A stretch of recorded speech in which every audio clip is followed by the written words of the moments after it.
오늘은 욥기 39장 함께 읽어보도록 하겠습니다.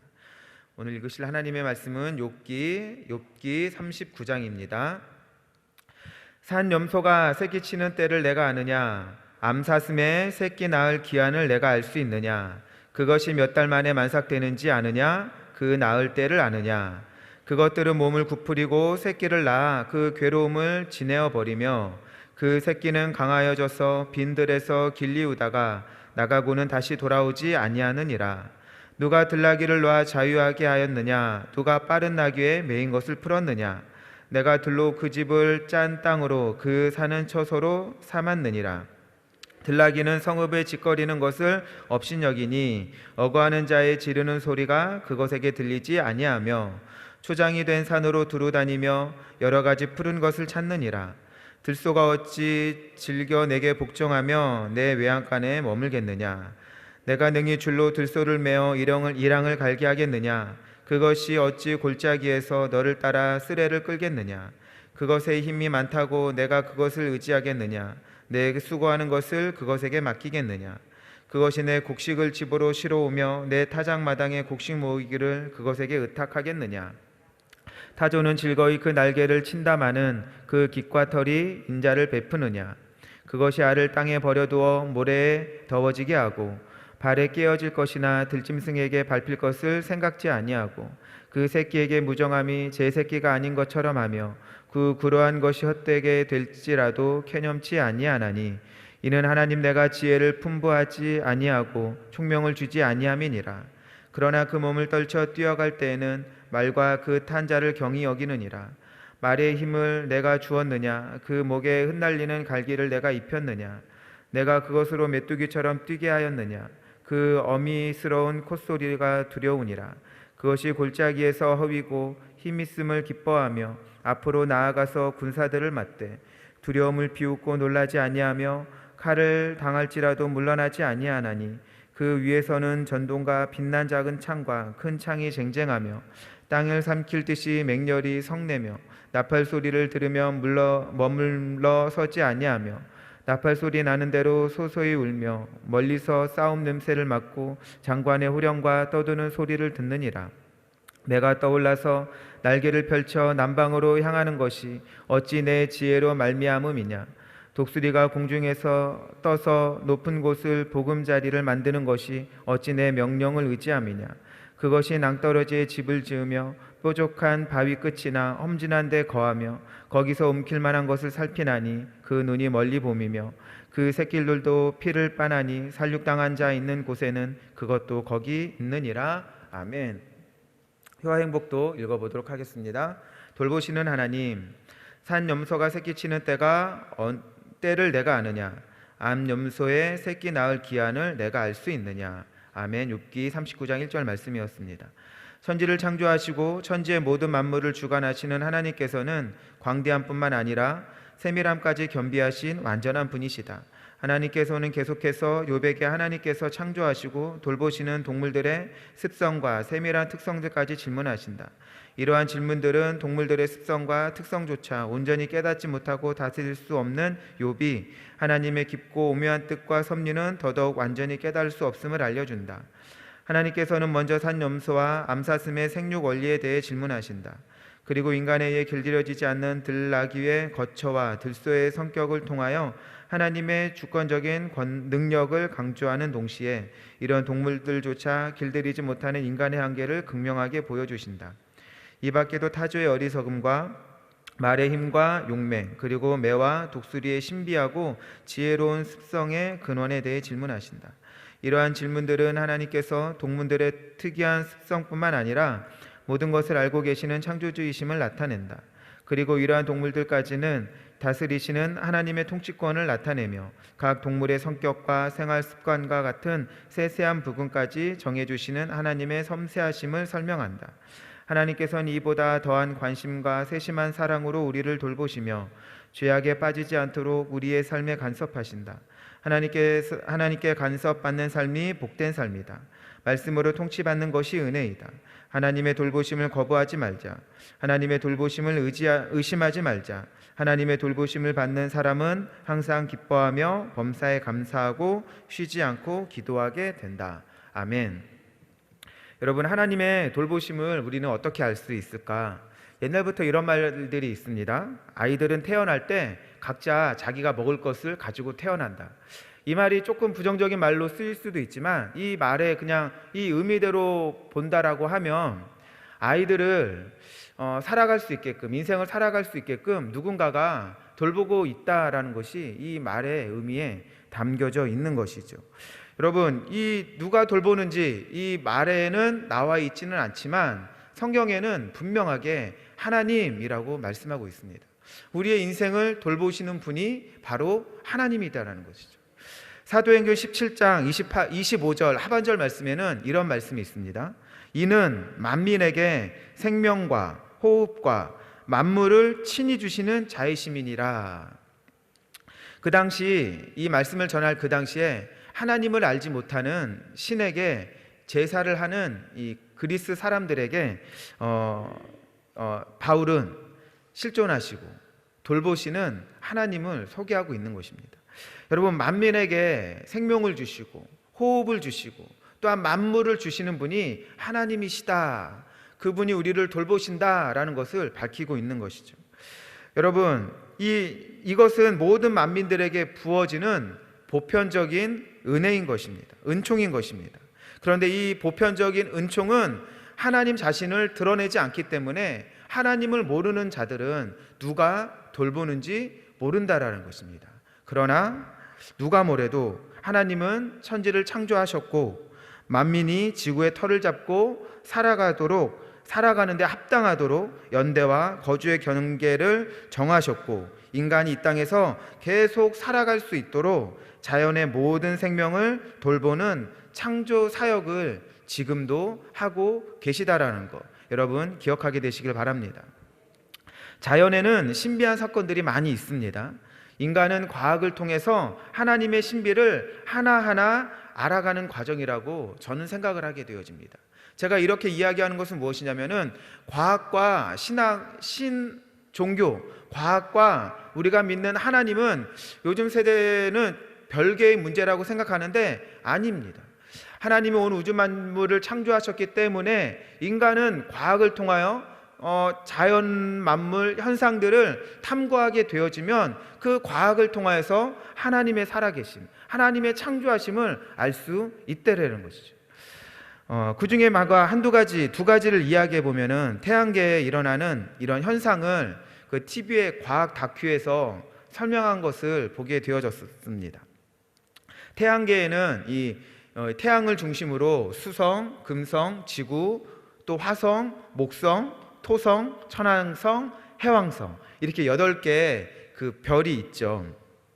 그런데 태양과 이 지구 사이에 있는 금성과 수성을 내행성이라고 합니다.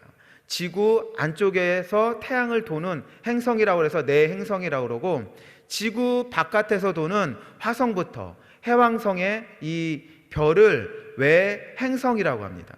그런데 참 여러분들 저도 그 다큐를 보기 전까지는 특별하게 보진 않았는데 그 내행성, 지구 안쪽에 도는 내행성은 지구의 크기와 별반 다르지 않아요. 그런데 외행성, 지구 바깥에서 태양 주위를 도는 이 외행성은 화성을 제외하고 목성, 토성, 천왕성, 해왕성은 지구에 비해서 엄청나게 큽니다. 근데 그거는 그럴 수 있나 보다 생각하지만 그게 이유가 있대라는 것이죠. 그 과학 다큐에서는 뭐라고 얘기하냐면은 이 묵직한 이 4개의 외행성이 지구 바깥에서 이렇게 돌잖아요. 태양을 돌면서 태양을 돌게 되어지면은 여러분들 가끔 이야기를 들어보셨을 거예요. 이 지구에 그 소행성이 수십만 킬로를 바깥으로 해서 지나가게 되어졌다. 만약에 그것이 지구와 부딪히면은 멸종을 하게 되어지네, 지구에 큰 치명상을 입히게 되어지네라는 이야기를 들어보셨을 것인데 이 묵직한 이 4개의 이 외행성이 대부분의 그 소행성이 지나갈 때 그 묵직한 그 소행성은 중력이 있죠. 그 중력으로 그 소행성을 잡아당겨서 그 외행성에 부딪히게 해서 결국은 이 지구를 보호하는 방패 역할을 하게 되어진다는 것입니다. 여러분, 한번 생각해 보세요. 내 행성은 지구와 크기가 별반 차이가 나지 않는데 왜 유독 외행성만 크게 이 지구보다 크고 아주 큰 그런 크기를 가지게 되어졌을까? 이것은 우연이라 얘기하기보다는 뭔가가 질서가 있다라는 것이죠. 질서가 있다라는 것은 누군가가 그렇게 만들었다라는 것입니다. 누가 그렇게 만들었을까요? 하나님이 그렇게 만드셨다라는 것입니다. 하나님을 모르는 사람들은 그것을 그냥 빅뱅에 그냥 우연찮게 만들어졌다라고 하지만, 하나님을 아는 자들은 그것을 보고 나서 하나님께서 지구를 돌보시기 위하여서, 그 지구 안에 있는 생명체를 돌보시기 위하여서 외행성을 크고 묵직하게 질서 있게 만들었다라는 것을 우리는 알 수 있는 것입니다. 그래서 여러분, 우리가 또 볼 것은 무엇이냐면은 지구의 행성은, 모든 별들은 움직이고 있습니다. 돌고 있습니다. 여러분, 돈다라는 것, 움직인다라는 것은 에너지가 필요한 것이죠. 여러분, 그런데 에너지가 있다라는 것은, 에너지는 소모되어지는 것인데 그 에너지를 공급되어져야 하는 것이죠. 에너지가 공급되어지는 그 주체가 무엇일까요? 바로 하나님이시다라는 거 여러분 기억하게 되시기를 소망합니다. 여러분, 그 에너지만 있으면 이것이 돌 수 있을까요? 규칙적으로 질서 있게 도는 이유는 무엇이냐면은, 과학적으로는 중력의 상호작용을 통하여서 그것이 궤도를 이탈하지 아니하고 돈다라고 합니다. 그런데 여러분들, 그것조차 에너지가 공급되어지고 그 행성들이 궤적을 이탈하지 않냐고 도는 그 이유는 하나님께서 질서를 정하시고 그 질서 안에서 돌보시기 때문에 행성들이 그 궤도를 이탈하지 않는다라는 것입니다. 여러분, 그 온 우주의 그 우주만이 하나님의 질서 안에, 하나님의 돌보심 안에 돌아가는 것이 아니라, 이 지구를 바라보게 되어지면 여러분, 물을 바라보더라도 이 물은 참 특이한 특성을 가지고 있다라고 합니다. 그 첫 번째 특이한 특성이 무엇이냐면은, 대부분들은 이 고체를 물속에 딱 놓으면 어떻게 되나요? 대부분 가라앉게 되어지죠. 그 이유는 대부분의 고체는 가라앉게 되어지는데, 여러분, 이 물은 참 특이한 성질을 가지고 있는 것이 무엇이냐면은, 물이 얼으면 고체가 되어지죠. 그런데 이 얼 물질은 물속에 가라앉는 것이 아니라 물속에 떠 있게 되어집니다. 여러분들, 우리가 일상적으로 그걸 보았기 때문에 당연하다 여겨지게 되어지지만, 만약에 이 물이 다른 고체의 특성을 갖는다라고 하면 여러분 어떨까요? 이 물이 고체가 되어서 물에 가라앉게 되어진다라고 하면 물속에 사는 생물은 살 수 없습니다. 하나님께서 고체의 이 얼음이 물속에 뜨게 하여서 그 표면을 얼어붙게 하니까 물속에 사는 생명체가 살 수 있는 것입니다. 또 이 물이라는 특성은 또 어떠한 특성이 있냐면은, 비열이 높다라고 하죠. 열을 가하면은 천천히 열을 받았다가 또한 천천히 식는 이런 특성이 있습니다. 다른 물체들보다 특별한 특성인 것이죠. 여러분, 태양으로부터 지구가 떨어져 있죠. 태양으로부터 비슷하게 떨어져 있는 그 별이 달입니다. 그런데 이 달에는 물이 없기 때문에 밤과 낮의 기온차가 수백 도씨가 난다고 합니다. 여러분, 수백 도씨 기온차가 나게 되어지면은 생명체가 살아갈 수 없죠. 그런데 지구는 수백 도씨 차이가 나는 게 아니라 그 기온차가 적고 질서 있게 그 온도가 유지되는 이유는 무엇이냐면은, 말씀드렸듯이 이 물이 있기 때문에, 이 물이 지구상의 70%가 덮여져 있기 때문에 그 기온차가 거의 나지 않는다라는 것이죠. 여러분, 그런데 이 물에 이런 특성을 갖는 것이 과연 우연으로 그렇게 되어진 것일까? 만약에 이 물의 특성이 우연으로 그렇게 되어졌다라고 하면, 여러분, 이 물은 우연으로 그렇게 되어졌기 때문에 물의 특성이 언제든지 바뀔 수 있는 것입니다. 물의 특성이 바뀌게 되어지면 인간 또한, 생물체 또한 살아갈 수 없다라는 것입니다.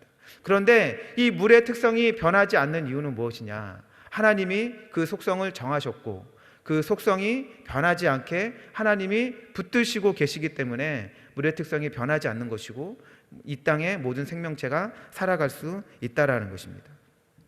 여러분, 그것들만 봐도 우리가 알 수 있는 것은 무엇이냐면은 자연이 스스로 돌아가는 것처럼 보여지지만 보이지 않는 손이 에너지를 공급하고 있고 봄, 여름, 가을, 겨울이 질서 있게 오고 가는 것처럼 순환하는 것은 자연을 돌보는 누군가가 있다라는 것입니다. 그 누군가가 사도행전에서 말한 하나님이시다라는 것이죠. 여러분, 그러면 우리 자연만 보는 것이 아니라 내 육체를 한번 보시길 바랍니다. 인간의 심장은 쉬지 않고 뜁니다. 여러분, 이 인간의 심장이 쉬지 않고 뛰는데 이 힘이 과연 어디에서 오는 것일까? 심장과 뇌세포, 우리가 뇌세포가 있죠. 또 심장이 있죠. 이런 중요한 장기들은 우리가 키가 크고 성장할 때까지는 세포 분열을 하면서 똑같이 커지고 자란다고 합니다. 그런데 성장기가 딱 멈춰버리면은 뇌세포도 그렇고 심장도 그렇고 더 이상 세포 분열을 하지 않고 그냥 그 상태로 평생 동안 이제는 그 활동을 한다는 것이죠.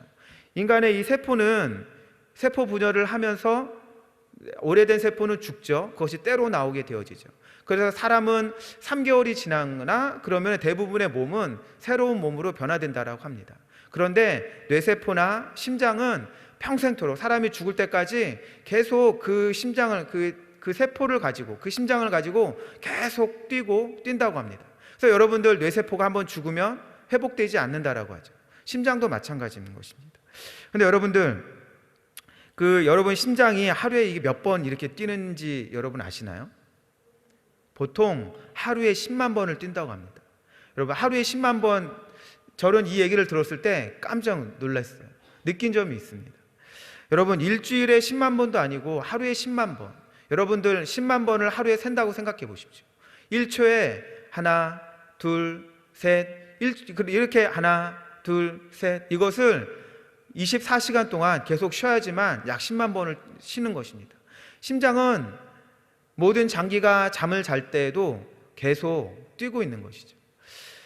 여러분, 이것이 참 놀라운 것인데 왜 놀라운 것이냐면은 자동차 엔진 수명은 약 30만 킬로 정도 보면 될 것 같습니다. 자동차 엔진은 30만 킬로를 가면은 고장나서 쓸 수 없습니다. 그런데 인간의 심장은 하루에 10만 번을 뛴다는 것이죠. 여러분, 심장이 휴가 가나요? 한 10분 쉰다고 쉬나요? 평생 동안 단 1초도 쉬지 않고 규칙적으로 질서 있게 맥박질을 하는 것. 여러분, 이게 여러분들 당연하다라고 여겨질 수도 있지만 당연하지 않는 것입니다. 왜냐하면 수억 번, 수십억 번 평생토록 뛰는데 이 심장이 언제 멈출지 여러분들 생각해 보잖아요. 어떻게 보면은 멈추는 것이 당연한 것입니다. 그런데 심장은 그렇지 않아요. 사람들은 심장의 이 메커니즘이 너무나 잘 되었기 때문에 멈추지 않고 뛴다라고 하지만 여러분, 자동차 엔진도 30만 킬로를 가면은 고장나서 폐기 처분해야 되는데 심장은 그렇지 않다라는 것이죠. 그것은 무엇이느냐? 언제 멈추어도 하나 이상하지 않은 이 심장을 계속 뛰게 하고 그 심장에 에너지를 공급하는 분이 계시다라는 것입니다. 그것은 내가 아닌 것이에요. 왜냐? 심장은 내 의지적으로 뛰는 것이 아니라 그냥 스스로 뛰는 거기 때문에 누군가가 내 심장을 오늘도 뛰게 하는 그 누군가가 있기 때문인 것입니다. 그것이 바로 하나님이시다라는 것입니다. 여러분, 심장을 뛰게 하는 그 하나님의 손길이 보이시나요? 하나님을 믿는 성도들의 심장만 하나님이 뛰게 하는 것이 아니라 불신자들 또한 하나님께서 그 심장을 여전히 규칙적으로 뛰게 하신다라는 것입니다. 하나님은 이처럼 모든 만물을 돌보시고 모든 인생들을 책임져 주시는 하나님 되어 주십니다. 그렇다고 여러분, 아픈 사람들은 하나님이 돌보시는 것이 아닐까 한번 생각해 봐야 되는 것입니다. 건강한 사람들만 하나님이 돌보시는 것일까? 여러분, 아닌 거 아시죠? 우리가 건강을 잃어버린 것, 첫 번째 이유는 무엇이냐? 바로 내가 건강을 돌보지 못했기 때문인 것입니다.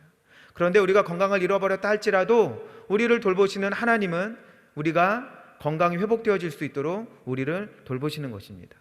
여러분, 우리가 질병을 크게 앓다 보면은, 우리의 질병의 기간들이 늘어나다 보면은 너무나 그 고통이 심해서 하루를 사는 것이 너무나 힘들고 어려울 때가 있습니다. 그러나 그 순간 우리가 잊지 말아야 할 것은 무엇이냐면은 하나님께서 오늘 하루 아프고 힘들지만 우리를 돌보고 계신다라는 것입니다. 우리가 인내하고 하나님을 향한 믿음을 잃어버리지 않게 되어진다라고 하면 하나님은 우리를 은혜의 해를 맞게 하셔서 우리를 회복하시고 더 큰 하나님의 은혜의 때를 경험하게 하실 것이다라는 것을 여러분 믿게 되어지시기를 이 시간 소망합니다.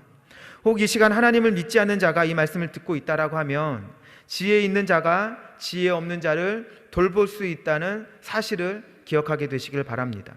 약한 자는 강한 자의 도움을 받아야 한다는 사실을 기억하게 되시기를 소망합니다. 또한 능력 없는 자가 능력이 많은 자의 돌봄을 받아야지만 이 험한 세상을 살아갈 수 있다라는 것. 여러분들이 얼마나 능력이 많은지, 얼마나 힘이 있는지 여러분들 한번 보시길 바랍니다. 내가 연약하다고, 내가 누군가의 돌봄을 받아야 하는 존재다라고 생각하시는 분들은 하나님을 믿고 하나님의 돌보심을 소망하게 되어지시길 이 시간 소망합니다. 지금까지는 일반적인 은총, 하나님이 모든 사람을 돌보심에 대해서 나누어 봤다라고 하면 짧게 하나님은 성도들에게 특별한 은총, 특별한 돌보심을 내리신다라는 것을 잠깐 나누어 보도록 하겠습니다. 보편적인 은총이 있는가 하면 성도들을 향하여서 하나님은 특별한 은총을 내리신다는 것이죠. 하나님을 믿지 않는 자들은 당연히 하나님을 아버지라 부르지 않죠. 그런데 하나님을 믿는 우리들은 하나님을 아버지라 부른다라는 것입니다. 하나님을 아버지라 부르는 자들을 하나님은 귀하게 여기십니다. 마태복음 6장 26절 말씀을 보면 공중의 새를 보라, 심지도 않고 거두지도 않고 창고에 모아들이지도 아니하되 너희 천부께서, 너희 하나님 아버지께서 기르시나니, 기르신다는 건 돌보신다는 것이죠. 너희는 이것보다 귀하지 아니하냐라고 말씀하고 있습니다. 물론 이 말씀은 엄밀하게 말하면은 물질을 쓰고 남은 것 그거 쌓아두지 말라는 것입니다. 쌓아두지 말고 다 나누어 주어고 없어졌을 때 무엇을 먹을까, 무엇을 마실까, 입을까 걱정하지 말라. 너희 천부 아버지께서 너희를 먹이시겠다라는 하나님의 약속인 것이죠. 그런데 오늘 이 말씀의 중요한 것은 무엇이냐? 너희 천부께서 하나님의 자녀를 돌보시고 기르신다라는 것을 여러분이 기억하게 되어지시기를 이 시간 소망합니다. 이것은 다시 말씀드립니다. 하나님께서 사랑하는 자녀들을 위한 특별한 은총이 되어지는 것입니다. 30절 말씀에 이럽니다. 오늘 있다가 내일 아궁이에 던지우는 들풀도 하나님이 이렇게 입히시거든 하물며 너희일까 보냐. 믿음이 적은 자들아. 믿음을 가지시기 바랍니다. 우리가 믿음을 가지고 하나님을 향해 기도하게 되어지면 하나님은 우리를 입히시고 돌보시는 좋으신 하나님이 되어 주십니다. 이 은혜의 단비가 우리의 인생 가운데, 우리의 하루의 삶 가운데 내려지게 되어지시기를 이 시간 소망합니다. 믿음으로 하나님 아버지께 구하는 자들에게는 이런 표적이 따르리니 곧 그들이 내 이름으로 귀신을 쫓아내며 새 방언을 말하며 뱀을 집어 올리며 무슨 독을 마실지라도 해를 받지 아니하며 병든 자에게 손을 얹은 즉 나으리라. 아멘. 이것이 하나님이 우리를 향한 특별한 은총, 돌보심이 되어집니다. 야고보서 15장 15절 16절 말씀에도 이렇게 이야기합니다. 믿음의 기도는 병든 자를 구원하리니 주께서 저를 일으키시리라. 혹시 죄를 범하였을지라도 사하심을 얻으리라. 이러므로 너희 죄를 서로 고하며 병 낫기를 위하여 서로 기도하라. 의인의 간구는 역사하는 힘이 많으니라. 하나님은 우리에게 특별한 은총을 무엇을 통하여 역사하시느냐? 믿음의 기도를 통하여, 믿음의 기도를 통하여 하나님은 역사하시겠다라고 말씀하고 계십니다. 여러분, 하나님께서 우리에게 주신 도구는 무엇이냐? 바로 믿음과 기도인 것입니다. 믿음의 기도라는 것이죠. 이것을 가지고 우리가 하나님의 특별한 은총들을 누리게 되어지시기를 이 시간 소망합니다. 아멘. 기도하도록 하겠습니다. 하나님 아버지 감사합니다. 오늘 하루도 온 우주 만물을 돌보시고 지키시는 하나님, 그 하나님의 그 인생의 그 설계를 따라 우리가 하루하루를 복되게 또한 아버지 담대하게 살아가게 될 줄로 믿습니다. 하나님, 우리에게 특별한 은총 또한 허락해 주심을 감사드립니다. 하나님, 이 땅에서 하나님의 자녀들이 아버지 세상에 하나님을 알지 못하는 자녀들보다 더욱더 머리가 되고 꼬리가 될 수 있도록 하나님 특별한 은총들을 허락하여 주시옵소서.